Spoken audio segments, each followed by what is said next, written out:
সাংবাদিক ভাইরা, ধানের শীষের ভোটাররা, আসসালামু আলাইকুম। আসসালামু আলাইকুম। আপনারা ভালো আছেন নি?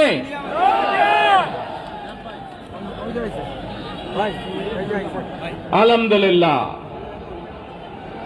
প্রিয় ভাই বোনেরা, এই যে আপনারা এখানে আজকে লক্ষ লক্ষ মানুষ আজ এখানে সমবেত হয়েছেন, এই লক্ষ লক্ষ মানুষ সমবেত হওয়ার এই পরিস্থিতি তৈরি করার জন্য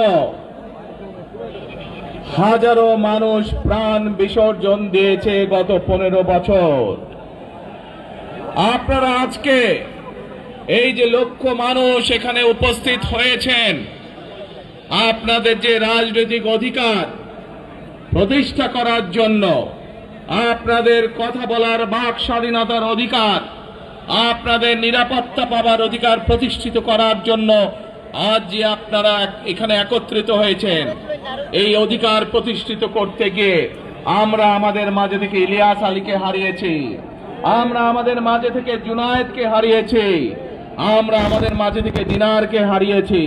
সারা বাংলাদেশে গত 15 বছর 16 বছরে যারা এই দেশ থেকে পালিয়ে গিয়েছে 1 বছর আগে, তারা যখন এই দেশের মানুষের টুটি চেপে ধরেছিল, তারা এই দেশের মানুষের বাক স্বাধীনতা কেড়ে নিয়েছিল, তারা এই দেশের মানুষের ভোটের অধিকার কেড়ে নিয়েছিল, তারা শুধু ভোটের অধিকার কেড়ে নিয়েই সন্তুষ্ট থাকেনি, তারা শুধু সাধারণ মানুষের কথা বলার অধিকার কেড়ে নেই সন্তুষ্ট থাকে নাই, তারা ইলিয়াস আলী, জুনায়েদ, দিদারের মতন শত হাজারো মানুষকে তারা হত্যা করেছিল সেদিন।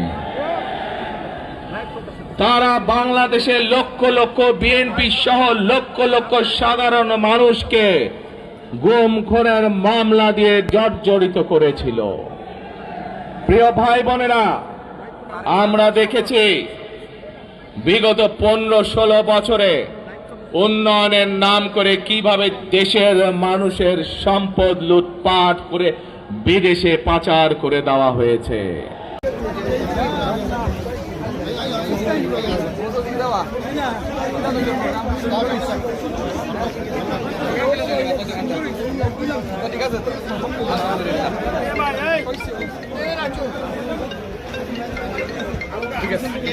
প্রান্তীয় নেতা, বিএনপির চেয়ারম্যান, মজলুম জননেতা